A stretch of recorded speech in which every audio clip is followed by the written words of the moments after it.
The day my mother told me my surgery could wait, she was holding a champagne glass, smiling, laughing, surrounded by flower samples and wedding invitations, like my pain was background noise, like my body breaking down was just inconvenient. I remember the exact words, because some things burn into you forever. She looked at me, really looked at me, and said, "Can you not do this right now? Your sister's wedding is in 6 weeks." Not what's wrong, not are you okay, not how serious is it, just that. As if my surgery was interrupting something important. And maybe that should have been the moment I understood. Understood where I stood in this family, understood what I'd always been to them. Second, disposable, temporary. But I still didn't. Not then. Because no matter how many times people hurt you, some part of you still hopes. Still hopes they'll choose you. Just once.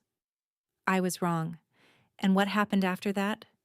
What they did while I was lying in a hospital bed?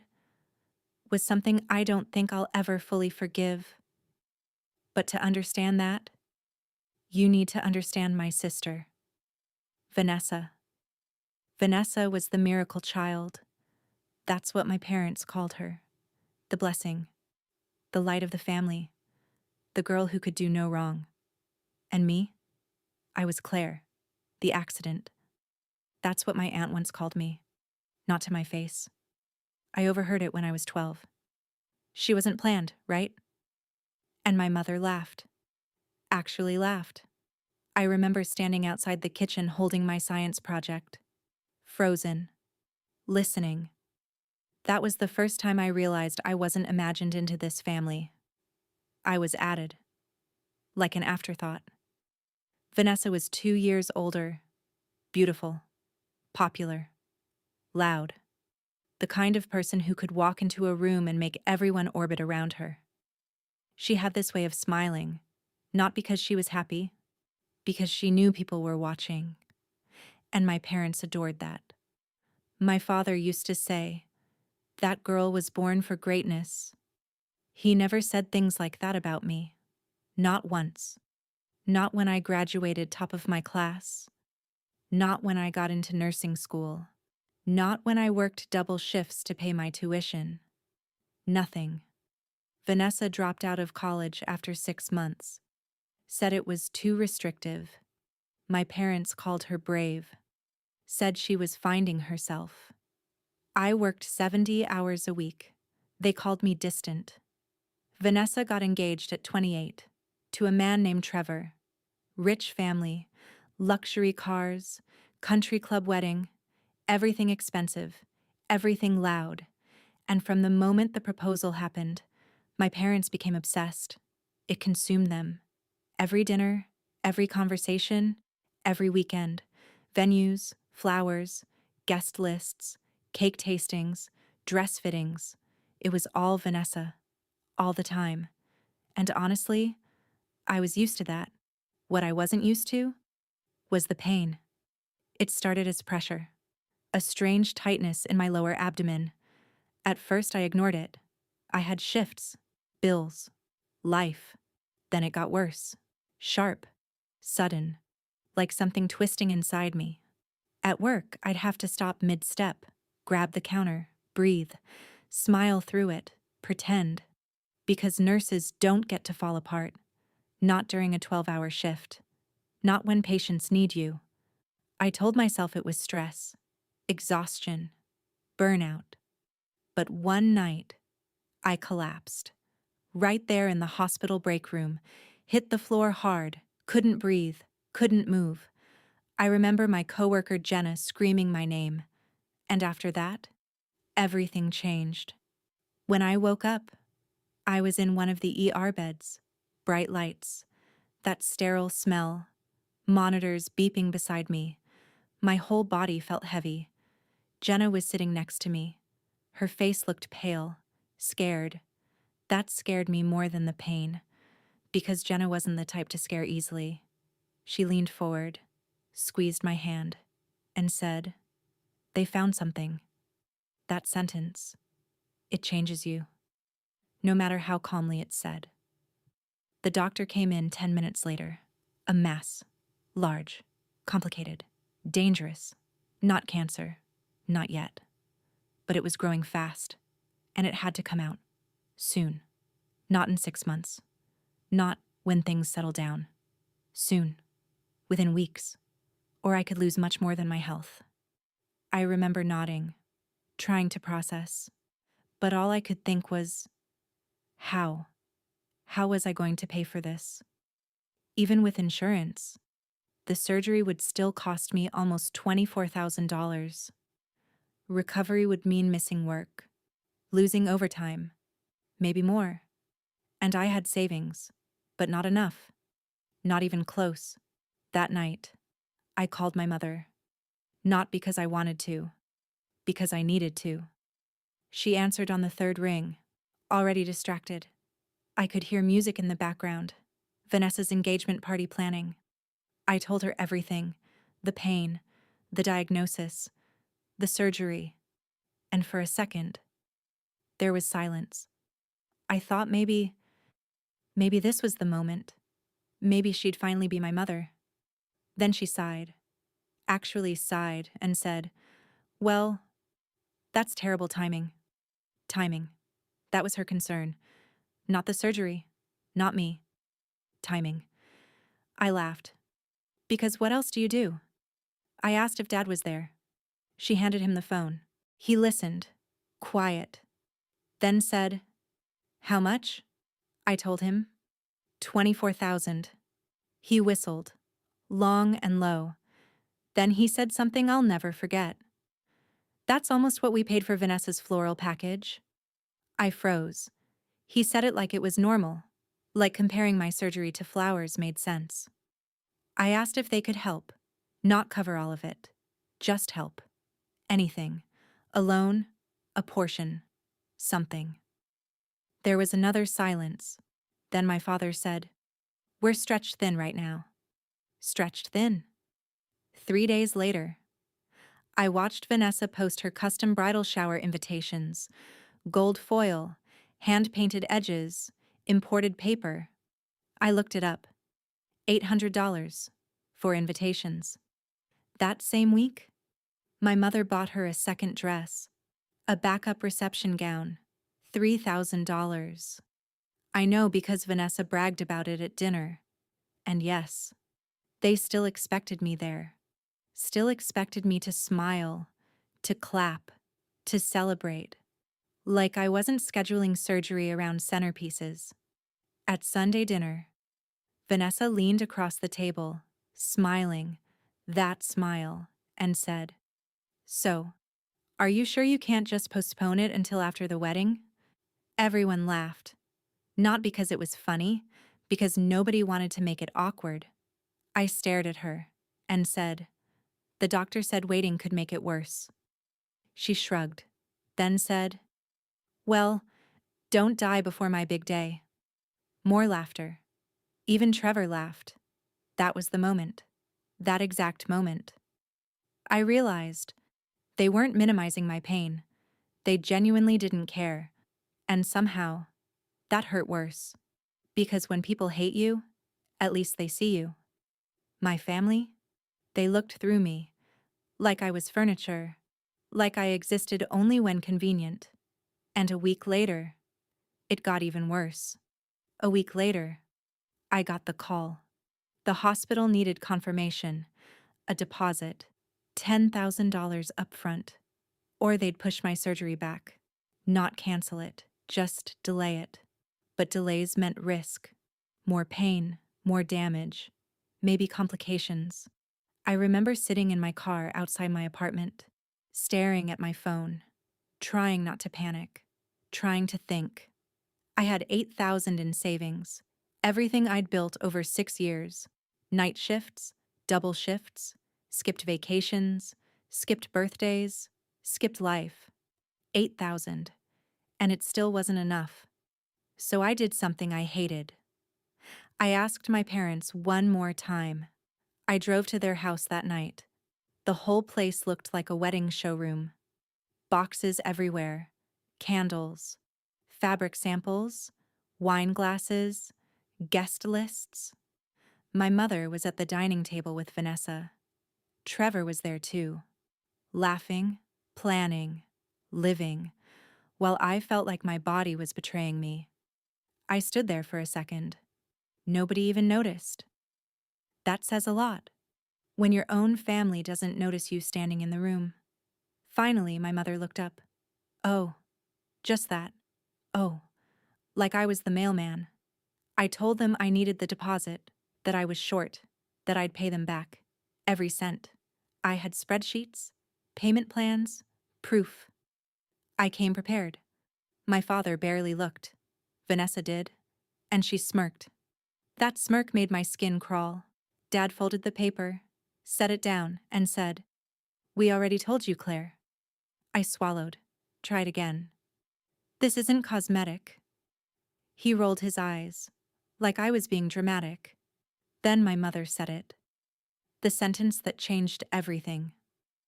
"We can't keep sacrificing Vanessa's wedding for your emergencies." Sacrificing. I stared at her. Because what exactly had they sacrificed? Nothing. Not one thing. Not for me. Vanessa leaned back in her chair, crossed her arms, and said, "Honestly, it feels selfish." Selfish. I almost laughed. My surgery, to remove something growing inside me, was selfish. But her third pre-wedding spa weekend wasn't. Her custom ice sculpture wasn't. Her imported orchids weren't. Trevor awkwardly looked away. Even he looked uncomfortable. And that's when I saw it. A folder on the table. Open. Wedding budget. I wasn't trying to look, but I saw enough. Venue, $18,000. Flowers, $14,500. Entertainment, $9,200. Fireworks, $6,000. Fireworks. For one night. I looked at my father, then at the paper, then at him again, and something inside me cracked. Not broke. Cracked. Because breaking is loud, cracking is quiet. It's the moment you stop hoping. I said, "So my surgery is too expensive, but fireworks aren't?" My mother stood up fast, angry now, not guilty, angry, and said, "This wedding is important." I asked, "More important than your daughter?" She didn't answer. Vanessa did. She laughed. Actually laughed. Then said, "Well, one of us only gets married once." That line stayed with me because she said it while looking right at me, like my pain was part of the entertainment. I walked out.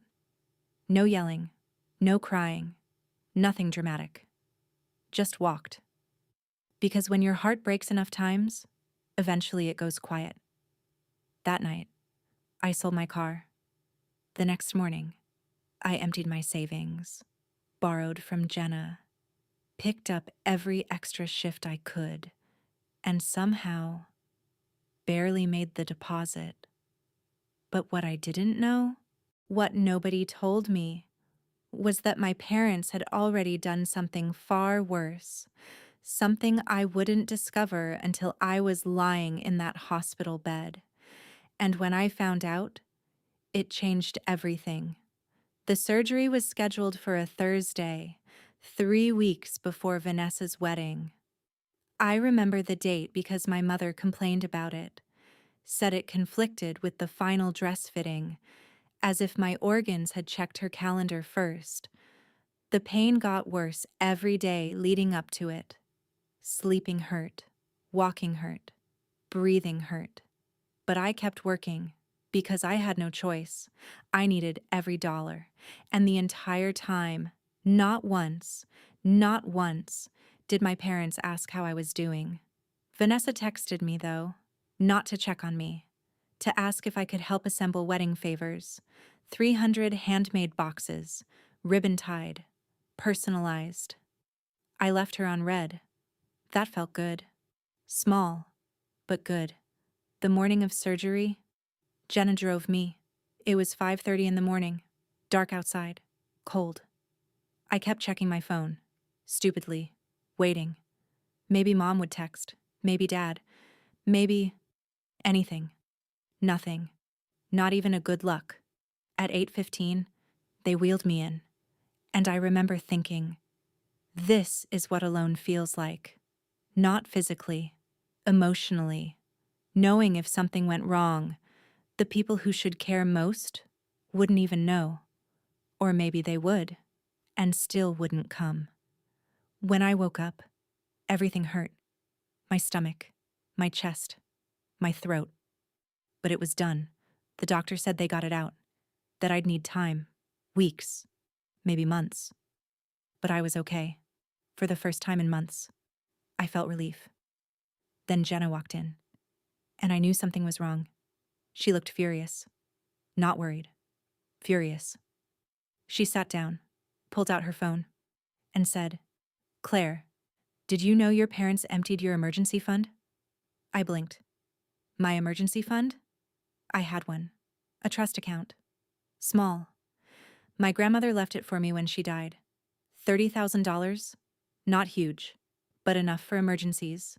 Medical emergencies, education, life. It was managed jointly until I turned 30. I was 29, 1 year away. My father was co-signer. I sat up too fast. Pain ripped through my stomach. I didn't care. "What do you mean emptied?" Jenna showed me. Vanessa had posted a video. Wedding venue tour, champagne, laughter.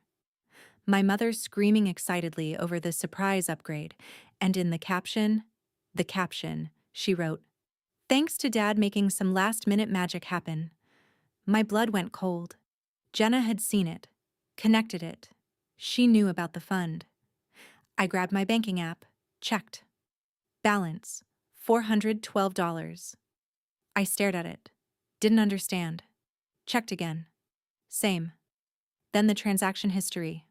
Withdrawal, $29,500. 2 days before my surgery. Authorized by my father. I couldn't breathe. I called him immediately. No answer. Called again. Nothing. Then my mother. Straight to voicemail. Vanessa answered on the second ring. Laughing. Music in the background.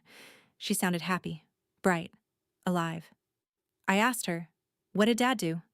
She paused, then said, "Oh, you saw?" Saw? Like it was a gift reveal. Not theft. I was shaking. I said, "That money was for emergencies." And she said, "I swear to God." Well, this was an emergency. The venue almost got booked.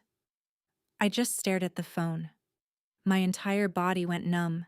She kept talking about floral upgrades, guest seating, a live violinist, things bought with my grandmother's money, my surgery money, my safety net, my future, gone, spent, on a wedding, while I was cut open.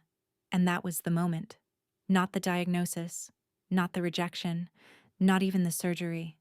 That moment, that was when I stopped being their daughter and became something else, a problem, one they hadn't realized could fight back. I checked myself out of the hospital 2 days later, against Jenna's advice, against the doctor's. I could barely stand straight. Every step felt like tearing stitches, but I needed answers, needed to look them in the eyes, because some part of me, the last stupid part, still thought there had to be an explanation, a misunderstanding, something. There wasn't. When I got to my parents' house, the driveway was packed. Wedding planners, delivery vans, florists, a catering truck. It looked like a movie set, like my pain had funded a celebration. I walked inside, slow, holding my stomach, and the first thing I heard was laughter. Vanessa was in the living room, trying on jewelry, my mother adjusting her necklace, my father pouring champagne, Trevor talking to the photographer. Nobody stopped. Nobody rushed over. Nobody asked why I looked pale, or why I was walking like I'd been hit by a truck. My mother looked at me and frowned, not concerned, annoyed. She said, "Shouldn't you still be resting?" That was her first sentence. Not "Are you okay?" Not "How did surgery go?" Just inconvenience. I asked my father. Straight. No softness. "Did you take my trust fund?" The room went quiet. Vanessa froze. Trevor looked confused. My father set his glass down, slowly, then said, "It wasn't stealing." That word. Not stealing. That means he knew exactly what it was. I asked, "Then what was it?" And my mother answered, "Not him," she said. "It was family." Family. That word people use when they want access to your sacrifice, but never offer their own. I said, "That money was left to me." Dad nodded. "And it stayed in the family." I laughed. Actually laughed, because the cruelty of that logic was insane. I looked at Vanessa, asked if she knew. She didn't even flinch. She said, "It's not like you were using it." I felt something cold move through me. Not anger. Clarity. Pure clarity. Trevor looked at her, then at me. And for the first time, he looked disturbed. Good. He should have been. I asked, "So if I had died in surgery?" Silence. Real silence. Nobody answered, because that question had weight. My mother finally said, "Don't be dramatic." That was it. That was the final cut. Not the theft, not the neglect. That, because it told me everything. My suffering was dramatic. Their greed was normal. I told them I wanted it back. Every dollar. My father laughed and said, "With what?" "The wedding's paid for." Vanessa added, "And honestly, Grandma would have wanted me to have a real wedding." That sentence made me see red, because my grandmother, the one person who ever protected me, had hated Vanessa's entitlement. Everyone knew it, but Vanessa always rewrote reality, made herself the victim, the chosen one, the deserving one. I stepped closer, pain shooting through my stomach, and I said, "You used dead money to celebrate a living lie." Trevor looked at me sharply. That line landed. I saw it. My mother immediately pointed to the door and said, "If you're going to ruin this for your sister, leave. Ruin this." Like I was the problem. Like my existence was the disruption. I looked around that room, at all of them, and for the first time, I felt nothing. No heartbreak, no hope, nothing. That's dangerous, when love dies quietly, because what replaces it is resolve. I left, and for 12 days, I said nothing. No calls, no texts, no social media, nothing. They thought I gave up. They thought they won. That was their mistake. Because during those 12 days, I found something. Something my father had forgotten. Something my grandmother had hidden. And when I opened that file, I realized the wedding wasn't the end of this story. It was the beginning. It started with a box, an old one, dust-covered, still sitting in the back of my closet. My grandmother gave it to me when I was 21, told me, "If anything ever feels wrong, open this." At the time, I thought she was being dramatic. Grandma Eleanor was like that. Sharp, intense, always watching, always noticing things nobody else did. Especially in our family. I hadn't touched the box in years, but after what happened, I couldn't stop thinking about it. So on the 12th day, still sore from surgery, still angry, I opened it. Inside were letters, old birthday cards, photos, receipts, legal copies, and one sealed envelope, my name written across the front, in her handwriting. My hands shook opening it. Inside was a letter, short, simple, but devastating. "Claire, if you are reading this, it means your father has done exactly what I feared. He always believed what belonged to you could be redirected, especially if Vanessa wanted it. That's why I protected the real inheritance, not the trust. The trust was bait. Bait. I read that word 3 times, then kept going. There is another account. Private. Untouchable by your parents. Held in your name. Accessible only through attorney Margaret Bell. She has everything, including proof of every unauthorized withdrawal your father ever made. If he crossed the line, use it. And do not feel guilty. He never did. I just sat there, reading it over and over, my heart pounding. Another account? Another inheritance? I called the attorney immediately. Margaret Bell. She answered like she'd been expecting me. That scared me. She asked one question. Did he take the trust? I said yes. She sighed and said, then your grandmother was right. The next day, I met her. Downtown. Small office. Quiet. Margaret handed me folders, bank records, transfers, signatures, years of them, not just my trust. Other things, too. Tiny withdrawals from Grandma's estate, missing jewelry, reallocated investments. My father had been siphoning for years. Small enough not to trigger audits, big enough to matter. But that wasn't the bomb. The bomb was this. Grandma's real estate portfolio, 3 rental properties, a commercial building, and a beach house, all in a holding company, all legally transferred to me, 2 years ago, worth almost $1.8 million. I stared at Margaret, couldn't speak.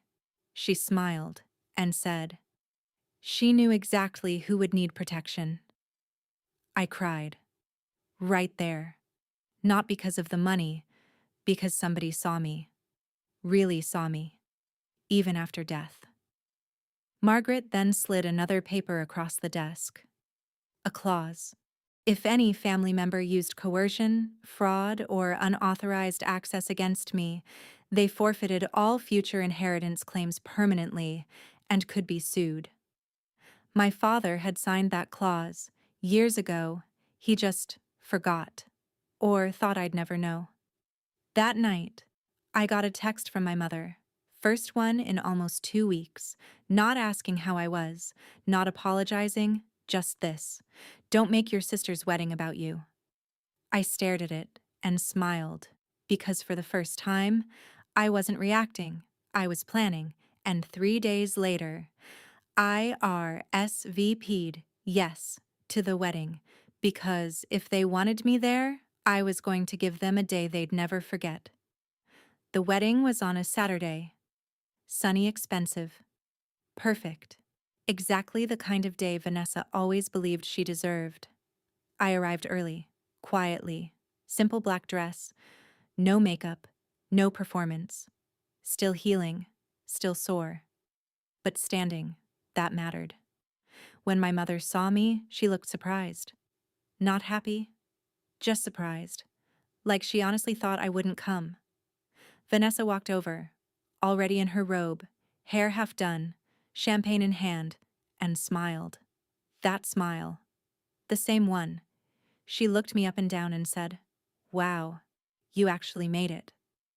Like surviving surgery had been an inconvenience. I smiled back and said, wouldn't miss it. She laughed. Didn't hear what was underneath that. Good. Let her stay comfortable. The ceremony started at 4. Garden venue. White roses everywhere. String quartet. Crystal chandeliers hanging from trees. Money. My money. Everywhere. I sat in the 3rd row.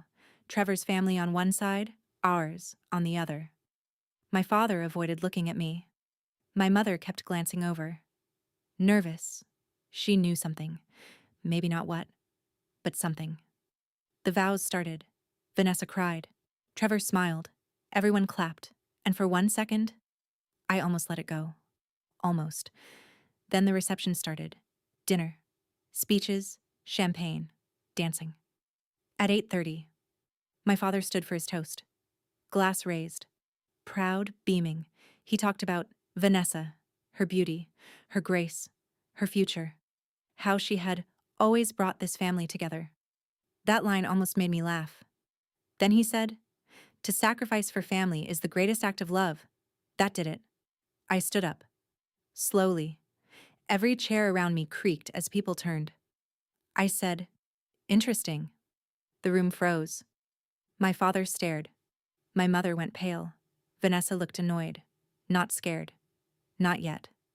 I walked to the front, holding a folder, Margaret's folder, and said, "Since we're talking about sacrifice, let's talk about whose money paid for this wedding." Silence. Dead silence. Vanessa laughed. Forced sharp.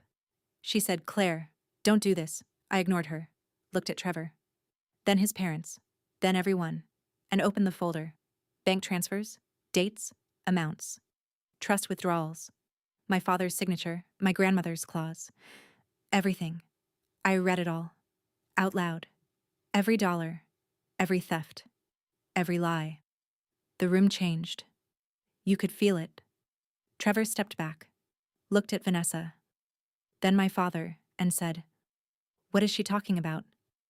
Vanessa panicked, said it was family misunderstanding, but then I dropped the final piece. The letter. Grandma's letter. I read the line. The trust was bait. Bait. People gasped. Trevor's mother covered her mouth. His father looked furious. And Trevor looked sick. Because suddenly, the luxury wedding didn't look romantic. It looked stolen. My father started yelling, called me cruel, said I was ruining everything. I said, "No. You did that when you stole from your daughter during surgery." That line hit. Hard. Vanessa started crying, real crying, not elegant. Messy, angry. She screamed that I was jealous, that Grandma loved her too, and I said, "Not enough to trust you." That ended her. Trevor walked away, right there, in front of everyone. Vanessa chased him, barefoot, crying, screaming. The band stopped. Guests stared. Phones came out. Recording. My mother was shaking. My father kept shouting, threatening lawyers. And then Margaret walked in. Right on time. Served him. Officially fraud breach. Recovery of assets. In front of 200 guests. At his daughter's wedding. Poetic. The fireworks still went off that night. At 9 o'clock. Exactly on schedule. Behind a venue full of silence. And for the first time in my life, I watched my family burn and felt warm. Trevor called off the wedding 2 days later. Legally, financially, emotionally, everything. Turns out his family had paid for half of it, and once they learned the rest had been funded with stolen money, they wanted nothing attached to it. Nothing. Not Vanessa, not my parents, nothing. The venue sued for damages. The caterers kept their deposit. The florist refused refunds. The photographer posted nothing. And the country club quietly removed my parents from membership. That one hurt my mother most. Not losing me, losing status.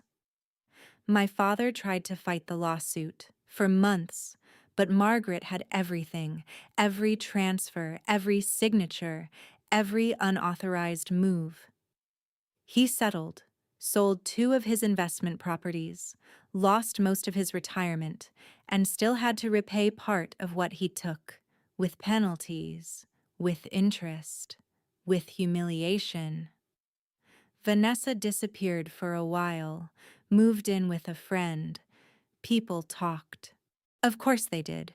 Videos from the wedding spread faster than anyone expected, especially the part where Trevor walked out. That clip got around. A lot. Funny how public shame works. When it's finally your turn. My mother sent me letters. 3 of them. Not apologies. Explanations. That's different. People confuse those. An apology says, "I hurt you." An explanation says, "Here's why I think it was justified." I burned all 3. Unread. Because after a while, closure isn't hearing them out. It's finally hearing yourself. Recovery took longer than expected. Physically, emotionally. Some days I'd wake up and feel angry, some days empty, some days free. Jenna stayed. Through all of it, doctor appointments, pain, silence, healing. She told me once, "You know what scares people like them most?" I asked what. She said, "Losing access." She was right, because that's all I'd ever been. Access to my labor, my money, my forgiveness, my patience. And once I took that away, they collapsed. 6 months later, I visited Grandma's beach house. Mine now. Small, quiet, overlooking the water. Nothing flashy, but peaceful. For the first time in years, I could breathe. Really breathe. I brought her letter with me, sat on the porch, read it again, and cried. Not because I was broken, because she gave me something nobody else ever had. Protection. Proof. Permission. Permission to stop begging for love. That changed everything. A year later, my mother showed up there, unannounced, older, smaller. Like life had finally touched her. She stood at my gate and cried, said the family had fallen apart, said Dad blamed her, said Vanessa blamed everyone, said she missed me. I listened quiet.